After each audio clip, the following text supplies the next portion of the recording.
Om Swastiastu. Halo semuanya.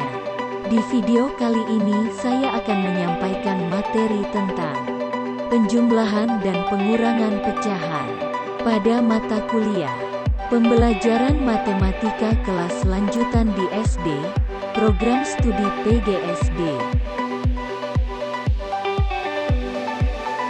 Pertama-tama, apakah kamu bisa menjawab, setengah telur ditambah setengah telur sama dengan berapa? Ya, betul, 1 telur.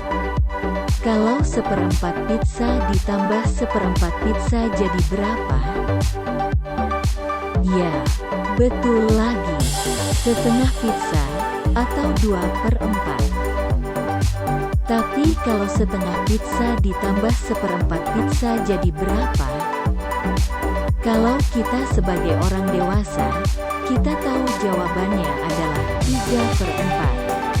Tetapi apakah siswa SD bisa memahaminya? Dan bagaimana siswa SD bisa memahami berapa hasil setengah pizza dikurangi seperempat pizza? Oleh karena itu, di video kali ini saya akan menjelaskan kenapa setengah ditambah seperempat sama dengan 3/4. Pertama, penjumlahan dan pengurangan pecahan biasa. Seperti tadi, setengah ditambah seperempat dan setengah dikurangi seperempat adalah salah satu contoh penjumlahan dan pengurangan pecahan biasa. Tetapi di sini, saya mencoba memberikan contoh lainnya agar lebih bervariasi. Misalnya, setengah ditambah 1/3. Apakah sama dengan 2/5? Jelas bukan ya? Dan berapakah setengah dikurangi 1/3? Secara umum, langkah-langkah untuk penjumlahan dan pengurangan pecahan biasa hanya 2 langkah. Pertama, samakan penyebut dengan 2 metode, KPK dan gambar. Kedua, jumlahkan atau kurangkan pembilangnya setelah menyamakan penyebutnya. Apabila menggunakan rumus, kalian pasti sudah tahu jawabannya. Tetapi kalau menggunakan diagram atau gambar, kita bisa membuatnya seperti di bawah ini. Pertama, buatlah daerah yang menunjukkan nilai setengah dan nilai 1/3. Dengan menggunakan KPK, kita dapat menyamakan kedua penyebutnya. KPK dari 2 dan 3 adalah 6. Ini digunakan untuk membagi daerah setengah dan 1/3 menjadi beberapa potongan daerah yang sama besar. Setengah menjadi 3/6 dan 1/3 menjadi 2/6. Kemudian untuk menjumlahkannya, kita hanya perlu menggabungkan 3/6 dengan 2/6, seperti pada gambar berikut. Terlihat bahwa 3/6 bergabung dengan 2/6 menjadi 5/6. Untuk pengurangan, kita bisa menggunakan selisih dari 3/6 dan 2/6, seperti pada gambar berikut. Terlihat bahwa selisih antara 3/6 dan 2/6 adalah 1/6. Materi kedua, yaitu penjumlahan dan pengurangan pecahan biasa dengan bilangan cacah. Misalnya, 1/3 ditambah 2, hasilnya 2, 1/3. Tetapi bagaimana kalau 2 dikurangi 1/3? Adapun langkah-langkah untuk penjumlahan dan pengurangan pecahan biasa dengan bilangan cacah, hanya ada 2 langkah juga. Pertama, ubah bilangan cacah menjadi pecahan yang berpenyebut sama dengan pecahan yang dijumlahkan atau dikurangi. Kedua, jumlahkan atau kurangkan pembilangnya setelah menyamakan penyebutnya. Pertama, kita buat diagram yang menunjukkan nilai 2. Nilai 2 berarti ada 2 daerah satuan, Yang selanjutnya akan kita bagi menjadi 3 bagian yang sama besar. Ini berarti 2 sama dengan 3/3 ditambah 3/3, sama dengan 6/3. Kemudian untuk menjumlahkannya, kita hanya perlu menggabungkan 6/3 dengan 1/3, seperti pada gambar berikut.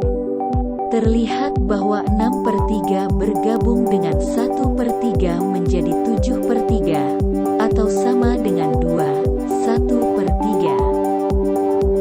Sedangkan untuk pengurangan, kita bisa menggunakan pendekatan pengambilan, di mana nilai dari sisanya merupakan hasil pengurangan. 2 dikurangi 1/3, berarti dari 6/3, diambil 1/3 bagian. Hasilnya, tersisa 5/3 bagian. Secara matematis, dapat ditulis sebagai berikut. 3/3 ditambah 3/3, dikurangi 1/3, sama dengan 5/3, atau sama dengan 1/2/3. Berikut adalah latihan soal penjumlahan dan pengurangan pecahan biasa. Silakan hentikan videonya untuk beberapa saat, dan apabila sudah selesai, kita akan lanjutkan ke materi berikutnya. Materi ketiga, yaitu penjumlahan dan pengurangan pecahan biasa dengan pecahan campuran. Misalnya, 2/3 ditambah 2, 1/3. Hasilnya 2, 3/3, atau sama dengan 3. Tetapi bagaimana kalau 2, 1/3, dikurangi 2/3? Adapun catatan yang harus diperhatikan untuk penjumlahan dan pengurangan pecahan biasa dengan pecahan campuran, yaitu sebagai berikut. Pertama, pecahan campuran dapat dijumlahkan langsung apabila penyebutnya sudah sama. Kedua, ubah pecahan campuran menjadi pecahan tak sejati apabila bagian pecahan pada pecahan campuran biasa tidak dapat dikurangi langsung. Gambar pertama menunjukkan nilai 2, 1/3, dan 2/3. Untuk menjumlahkannya, kita hanya perlu menggabungkan 2, 1/3, dan 2/3. Secara matematis, dapat ditulis sebagai berikut. 2, 1/3, ditambah 2/3, sama dengan 2, ditambah 1/3, ditambah 2/3. Sama dengan 2 ditambah 3/3, sama dengan 2 ditambah 1, sama dengan 3. Sedangkan untuk pengurangan, kita bisa menggunakan pendekatan pengambilan, di mana nilai dari sisanya merupakan hasil pengurangan. 2, 1/3, dikurangi 2/3, berarti diambil 2/3 bagian. Hasilnya, tersisa 5/3 bagian. Secara matematis, dapat ditulis sebagai berikut. 2, 1/3, dikurangi 2/3, sama dengan 7/3, dikurangi 2/3. Sama dengan 5/3, sama dengan 1/2/3. Berikut adalah latihan soal penjumlahan dan pengurangan pecahan biasa dan pecahan campuran. Silakan hentikan videonya untuk beberapa saat untuk menjawabnya. Sekian pemaparan materi penjumlahan dan pengurangan pecahan di kelas tinggi SD. Saya harap kamu bisa memahaminya dan menerapkannya pada situasi kontekstual, sehingga lebih memperdalam pemahaman kamu. Akhir kata, saya ucapkan terima kasih, dan kita tutup dengan menghaturkan Parama Santi. Om Santi, Santi, Santi, Om. Sampai jumpa.